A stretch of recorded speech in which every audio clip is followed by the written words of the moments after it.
यह कोई रहस्य की बात नहीं है कि जॉर्ज आर मार्टिन की fantasy novel games of throne ने यूरोपियन इतिहास से प्रेरणा ली है।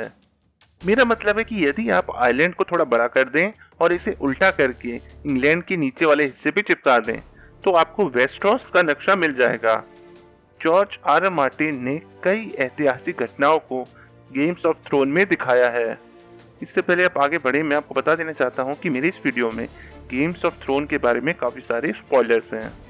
जॉर्ज आर मार्टिन ने जिन ऐतिहासिक घटनाओं को दिखाया है, इनमें से सबसे प्रमुख वॉर ऑफ रोजेस था, जहां दो रॉयल फैमिली लैंकेस्टर और यॉर्क अंग्रेजी सिंहासन के लिए अपना दावा कर रही थीं। जॉर्ज आर मार्टिन ने अपनी किताब में लैंकेस्टर को लेनेस्टर कर दिया और यॉर्क को स्टार्क में बदल दिया।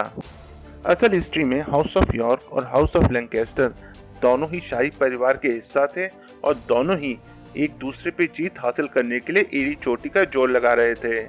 यह संघर्ष 1455 और 1487 के बीच हुआ और दोनों परिवार के सभी पुरुष दावेदार इस युद्ध में मारे गए। जॉर्ज आर मार्टिन ने इस बात को स्वीकार किया है कि उनकी किताब में विशाल बर्फ की दीवार, जिसे हम द वॉल भी कहते हैं, उसकी प्रेरणा उन्हें स्कॉटलैंड की उत्तरी सीमा के पास हेड्रियन की दीवार से मिली। मार्टिन की किताब में ठोस बर्फ की दीवार 300 मील लंबी और 700 फुट ऊंची थी और दूसरी ओर रहने वाले डरावने वाइल्डलिंग को बाहर रखने के लिए डिजाइन की गई थी। वहीं असली हेड्रियन वॉल स्कॉटलैंड के कैम्ब्रियन में स्थित है, जो 70 मील लंबी और महज 20 फुट ऊंची है। यह दीवार रोमन साम्राज्य ने अपनी उत्तरी सीमा की सुरक्षा के लिए बनवाई थी।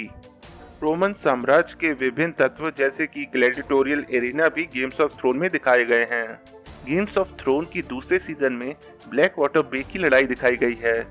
इसकी तुलना कॉन्स्टेंटिनोपल की दूसरी अरब घेराबंदी से की जा सकती है। सीरीज में स्टैनिस बराथियन किंग्स लैंडिंग पे हमला करता है, लेकिन टिरियन लैनिस्टर उसकी नौसेना को पानी में जलने वाले केमिकल की मदद से जला देता है। कॉन्स्टेंटिनोपल की दूसरे अरब घेराबंदी के दौरान अरब नौसेना को भी ग्रीक फायर नामक केमिकल, जो पानी में भी जल सकता है, उसका उपयोग करके जला दिया गया था। ग्रीक फायर का सटीक नुस्खा या कंपोजिशन आज किसी को भी नहीं पता, लेकिन कथित तौर से पदार्थ पानी के संपर्क में आते ही जलने लगता था और देखते ही देखते दुश्मन के जहाज नष्ट हो जाते थे। गेम्स ऑफ थ्रोन का सीजन 3 में रेड वेडिंग तो आपको याद ही होगी। वास्तविक जीवन में ऐसे ही भीषण घटना हुई, जो 1811 में इजिप्ट के सुल्तान मोहम्मद अली के हाथों हुई। सुल्तान अपने दुश्मनों को खत्म करके अपने देश में निर्विरोध शासन करना चाहते थे, लेकिन इजिप्ट के ताकतवर मामलुक उसे ऐसा करने नहीं दे रहे थे। इस समस्या को सुलझाने के लिए सुल्तान मोहम्मद अली ने अपने पसंदीदा बेटे टुसुन को सेना का प्रमुख नियुक्त करने की खुशी में अपने किले में एक समारोह का आयोजन किया और कायरो के सभी शक्तिशाली मामलुक को आमंत्रित किया। जैसे ही शक्तिशाली मामलुक समारोह में हिस्सा लेने के लिए किले में पहुंचे, तभी किले के सारे दरवाजे बंद कर दिए गए और किले के भीतर मौजूद सारे मामलुकों को मार दिया गया। गेम्स ऑफ थ्रोन में आयरन बैंक का उल्लेख किया गया है, जो वास्तविक में मध्यकालीन दुनिया का हिस्सा था। मेरे कहने का मतलब है कि मध्यकालीन इतिहास में बैंकिंग फैमिली भी थी, जैसे कि 15वीं सेंचुरी की फ्लोरेंस की मेडिची बैंकिंग परिवार। न केवल वे अविश्वसनीय रूप से अमीर थे, बल्कि वे राजनीति, कला और संस्कृति की दुनिया में भी बहुत प्रभावशाली थे। ऐसे ही परिवार 17वीं सदी में भारत में भी मौजूद था, जिन्हें हाउस ऑफ जगत सेठ के नाम से भी जाना जाता है। यह परिवार बंगाल में अपना कारोबार करता था और बंगाल के नवाब उनसे पूछे बिना कोई भी खर्चा नहीं करते थे। गेम्स ऑफ थ्रोन के 5वें सीजन में सर्सी की वॉक ऑफ शेम तो आपको याद ही होगी। जॉर्ज आर मार्टिन को वॉक ऑफ शेम का आइडिया इंग्लैंड के राजा एडवर्ड V की मिस्ट्रेस जेन शोर की कहानी से मिला। 1483 में एडवर्ड IV की मृत्यु के बाद उनका भाई रिचर्ड III ने गद्दी संभाली। गद्दी संभालते ही रिचर्ड ने जेन शोर के खिलाफ षड्यंत्र करने का मुकदमा चलाया और सजा के तौर पे उसे शहर में अपने अंडरगारमेंट्स में नंगे पैर चलने की सजा दी।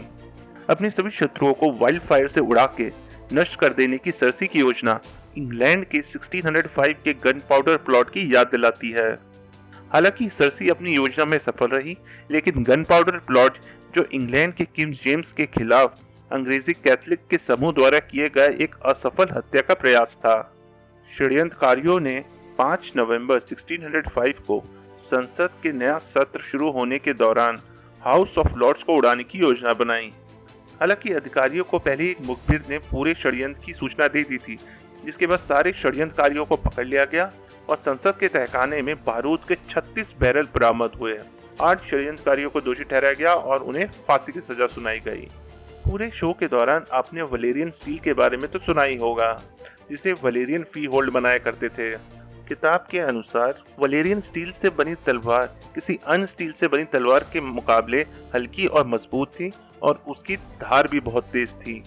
वलेरियन स्टील का वर्णन वास्तविक दुनिया में डेमेस्कस स्टील से मेल खाता है, जिसका उपयोग मिडिल ईस्ट में 11वीं सेंचुरी की तलवार बनाने में किया जाता था। काल्पनिक वलेरियन स्टील और असली डेमेस्कस स्टील दोनों में ही तरंग पैटर्न एक बड़ी विशेषता है।